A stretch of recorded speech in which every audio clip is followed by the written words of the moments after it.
امروز در زون احمدشاه بابا مېنې به خاطر گرفتن تذکرای الکترونیکی فامیل خود آمدیم و امروز بسیار خوشبخت هستم که ما تذکرای الکترونیکی میگیرم به خاطر که تذکرای الکترونیکی بسیار مزایاها یا مشکلاتی که در تذکرهای قبلی کاغذی وجود دارد در این تذکره از بین رفته.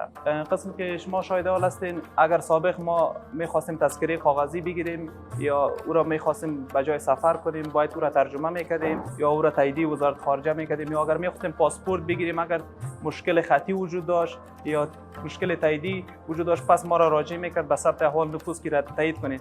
اما خوشبختانه با تذکره الکترونیکی این همه از بین رفته. اگر کسی بگه اگر افغانم نیستیم ما بسیار یک ثبوت محکم بر اونا داره که این ملت افغانیت ما را همین تذکره الکترونیکی بر ما نشان میده. احمدشاه و مېنې د الکترونیکی د تذکرو مرکز کې می ثبت نام کړی و نو یو جماعت را تذکره مې ډېر خوشاله یم چې د فخر کوم تذکره لرم د بل مملکت هم زما تذکره مال کاریږي. زما پیغام دا دی چې هر سړی باید دغه تکلیف دی او سوره د تیری کی دا تذکری دی جوړی کی دغه انتخابات کیږي یا کوم ځای کې کوم جرم کوي یا موټر دی وای کی مکتب کې ماشومان چې تذکره چې نو چې پانتون کی هر چیز کې پکاري تذکره ډېر ښه شی دی. تذکره باید موږ تاسو کوم جوړ تکلیف خو دی خامغه بیانونه سہولت په ډېر دی. تذکره احمدشاه و مېنې د الکترونیکی تذکرې ته مراجعه کړې تذکره مو واخیست. که یو څوک وغواړي لاس تېرول نو ډېر اسانه ده ځکه اول انلاین ثبت نام کیږي له هغې څخه وروسته یو درې شعبو ته مراجعه کیږي چې هر اول معلوماتو بخش ته مراجعه کیږي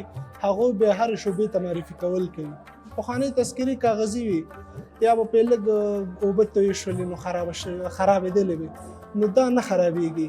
د دې طریقه موږ هر چېرته کولی شو. په خدای ناخواسته سړی یو حادثې سره مخ کېږي نو ډایرکټ هر څه پکې مشخص دي. خوشحالۍ نه نورې خبرې نشو کولی ځکه ډېر د خوشحالۍ احساس دی. ما چې کوم اخلاق هغو ما سره کړي دي زه ترنه ډېر زیات راضي یم. نور هېوادوالو ته زه خواهش درنه کوم چې راشي واخلي ګټې ډېرې زیاتې دي ځکه ما په ډېر لږ وخت کې تقریبا میاشت به نه شوي چې ما تذکرې ترلاسه کړي.